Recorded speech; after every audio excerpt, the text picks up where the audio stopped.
Hey guys, Aeonhack here, and this is part 2 of the server client application tutorial. If you haven't watched the first one, you definitely want to go watch it, or you won't know what's going on, so go on. I know you didn't watch it, so just go do it. Okay, for those of you who did watch it, and you're still here, let's get started here. I said we were going to be covering packet headers, serialization, and user states on sockets in this video, so let's go ahead and get right into that. Before we begin with that though, actually, I did rename the socket stuff over here.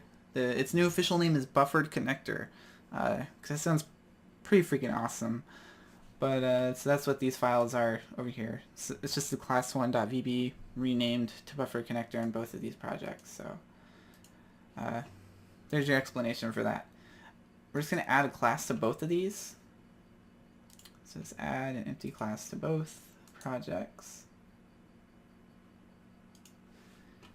Okay, and as per protocol, we're just going to copy and paste some code into here. This is the serialization class that I've written, appropriately named pack, because that is the most generic thing I could possibly come up with at the time. Basically what this does is it converts your standard kind of data types, your primitive data types, to byte arrays so that you can send it between the client and the server. And let's actually just rename this really fast so that you guys don't get confused. Let's rename both of these pack.vb. Okay, and one other thing I really just need to fix really quick. Since the last video, I added another event to the server listener. So we're just going to come up here in the server application, go to server in the console application, sorry, and click on the exception thrown event here. And we're just going to handle that really quick. It is important to note that you do not have to handle all of these events if you don't want to. You can just handle the ones you want to, but for the sake of demonstration, I'm showing all of them. So just like with the client exception thrown event here, we have the sender and the exception object here. We're just going to write it out like this. Awesome. Let's go ahead and declare an instance of our packing classes. So private packer as new pack. That could have ended very badly. We're going to do the same thing over here in our client application, our Windows Form application. Alright. Let's go ahead and minimize some of this, or rearrange it. We're going to create a region just to organize this a bit better. We're called helper methods. And we are in the Windows Form application still. So we're going to move log message over to here. And that'll just kind of clean it up a bit for us. We still need button 1 and client read though. Now let's define our packet headers. So we're going to declare a new enumerable here. So enum packet header as byte. Don't forget the as byte part, that's very important because we are serializing it. So we're going to have a couple of different packet headers or packet commands or whatever you want to call them. This one, the first one will be called chatter. It'll be a chatter packet, which is just a chat message. And its ID will be 0. And then we'll have one called MOTD, message of the day, and it'll have a value of 1. And we'll have one more, which we'll demonstrate later on, called authorize, and we'll set that to 2. Let's go ahead and copy this into our server as well, so that both the client and the server know what packets mean what. And let's make a helper method in the server, helper method region, gosh, what am I doing, in the server as well.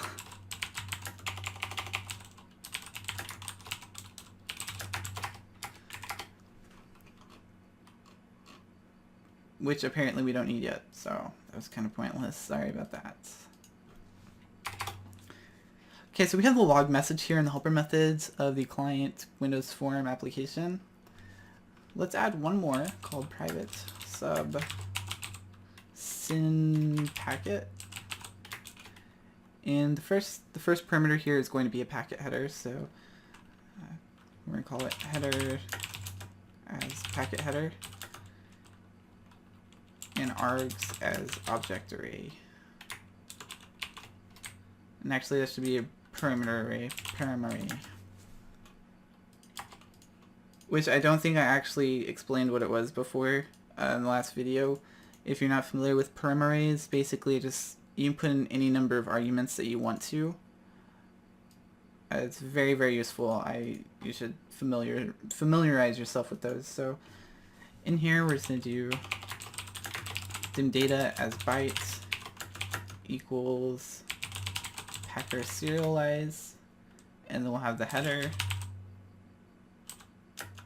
and the arguments. And actually I just realized that this is not going to work the way I had anticipated it to. Which is very unfortunate. Okay, let's do, oops. Let's do args then. And we'll do client send data. It's still gonna help us out a little bit. A little less redundancy in our code later on, and I'll demonstrate why here in a second. We're gonna make one more region here called packet senders,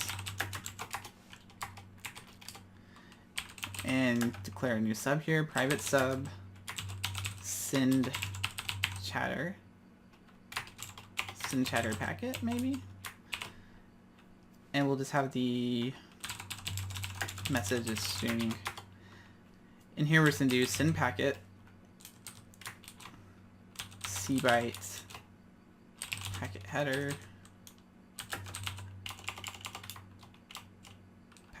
chatter, and message. So what we're doing here is we're just creating a method called send chatter packet, which takes one parameter message, and then once we get into there, it's going to call the send packet helper method here, and it's going to send that with the first parameter set to the packet header chatter, and then the second parameter set to message, which is our message right here. And this is just going to make it very easy to send messages. We can replace our code in button 1 instead of all this stuff that we have here. We're just going to call this, and we're good to go. So it makes it incredibly simple. We're going to need one more region here called packet readers, or handlers actually would be a more appropriate name for that. Private sub handle chatter packets. This is going to take, I'm not quite sure how I want to handle this yet.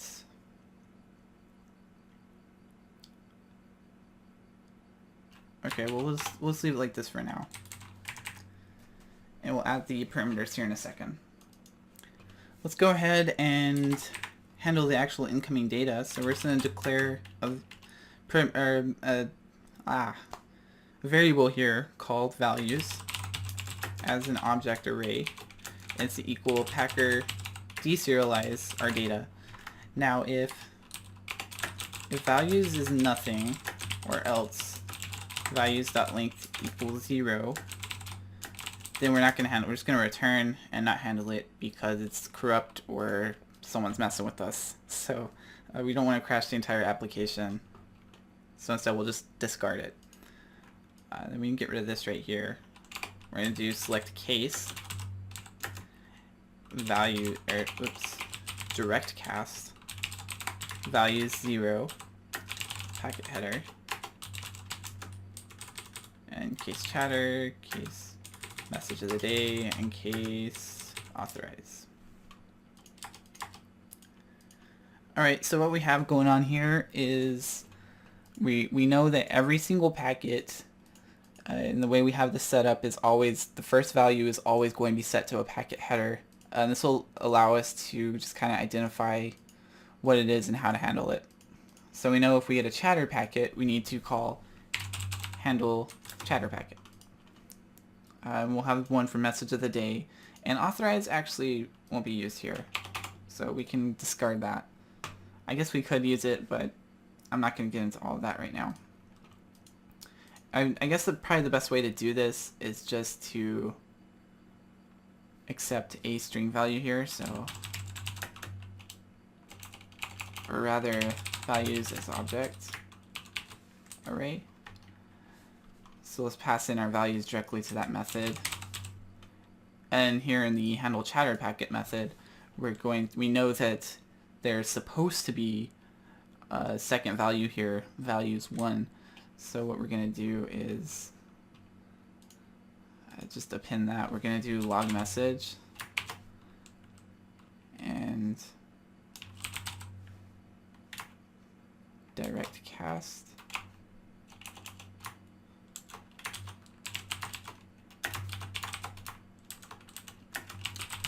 Direct cast values 1 to string. Okay, so we know the values 1 is supposed to be a string. Just that's the way we send it here, and that's the way we kind of expect to receive it. That's just the way we've gone about structuring this. So when we handle a chatter packet, that's what we will do. Message of the day, it's essentially the same thing, but instead of saying chat, we're just going to call it message of the day.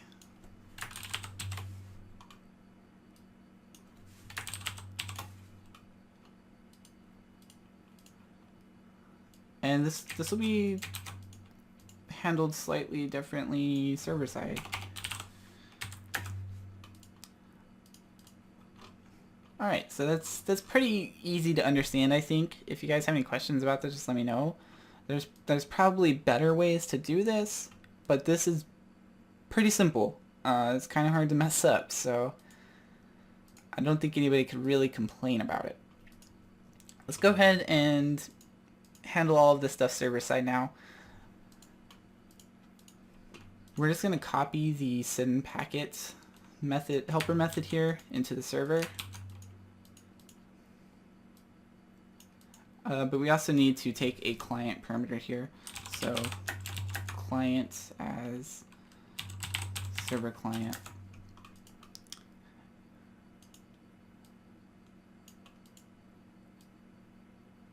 And we're going to rename this. We're going to call it send to client. And then we'll have one more. And we'll call it broadcast.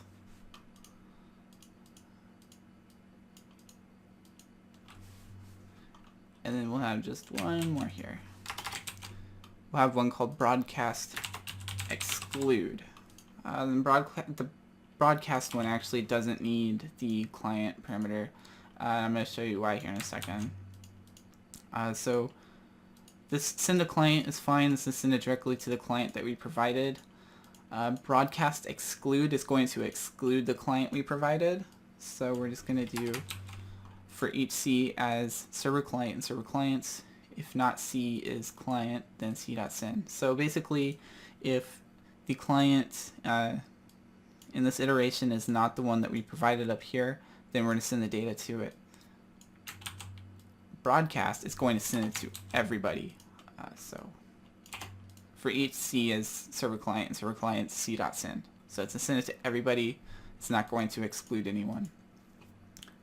Everybody can be part of the fun. Okay, now we need to handle a few things here. We don't need to mess with that stuff right now, so I'm just going to minimize it. Alright. So once again, we're just going to have packet senders and packet handlers. Just copy and paste those into here. Kind of comment out this code for now, since we're not going to be using that. So when someone joins, we want to send the message of the day packet. So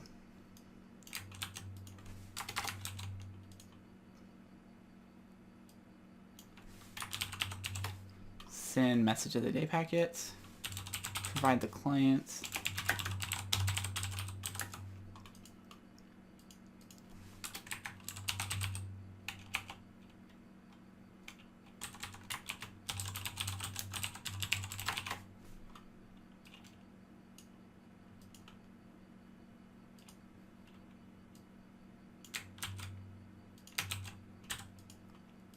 Oops, that should be message of the day. Alright, so when we call send message of the day packet, we provide the client that we're sending it to and the message. And then once we get into this actual method, it's going to, I call the send to client helper method. So it's just sending it to one person. And it's going to append the packet header here, message of the day, and the message. And so when someone connects to us, server client state changed event here, we're going to do if connected, then send message of the day packet to the client, and the message is going to be, welcome to our chat, please be kind to others. Pretty simple, right? Okay, now let's handle the packet reading. I'm just going to comment out all of this for now. And in our form, we're going to do essentially the same thing we did in the client. So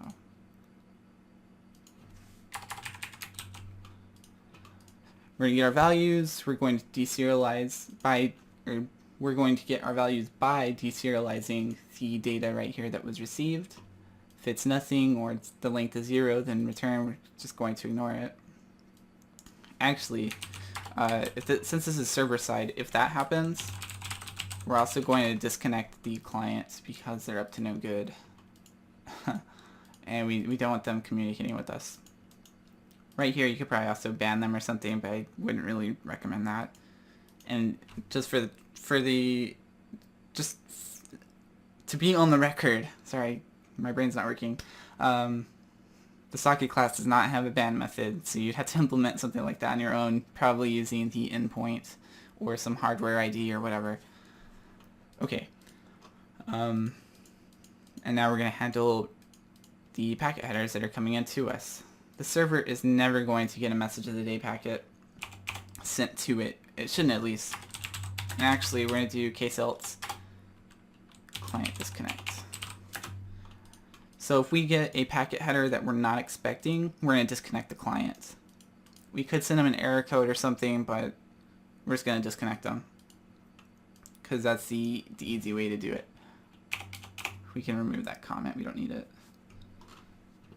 Okay, so let's go ahead and handle the chatter packet. And actually, we're gonna have to pass in the client that's sending this to us as well, which means we're gonna have to update this over here. So client as server client. Okay, so we just added this one parameter to the method handle chatter packet. We added client here. And if this happens, then we need to basically rebroadcast this message to everybody else that is connected to the server. So we're going to call broadcast exclude.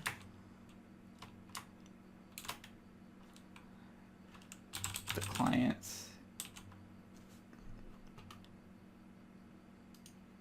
And it's going to send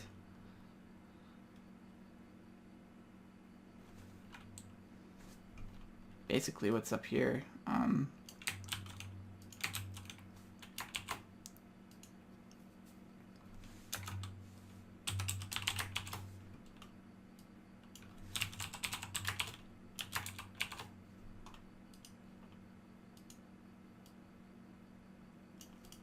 Guess actually we should probably direct cast this. The reason I use direct cast is because it's faster than cbyte or cstring. Those are convert, and direct cast directly cast it. It doesn't perform any extra logic on it. So it's a little bit faster, though you probably won't really notice that huge of a difference on something like this. Worth mentioning though. So we're handle chatter packet. Awesome. Now this should properly read broadcast to everybody. And we probably could have done this a bit differently, but I think it'll work just fine. Yeah, you know what?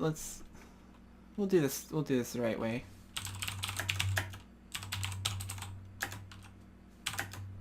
So normally we'd want to send the chatter packet, and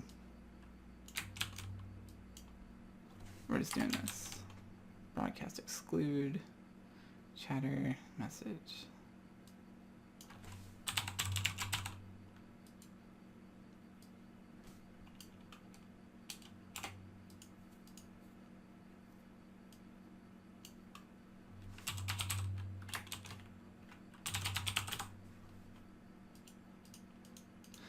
Okay, so I basically just changed it so that we have a send chatter packet method here. It broadcast excludes it to the client, it sets the header, and it sends the message here. And in our handle chatter packet method, we just call send chatter packet, the client that sent it, which will be excluded up here, and we convert value 1 that we have right here to a string, which is going to be the message. We can get rid of the handle message of the day packet here, so we won't be using it.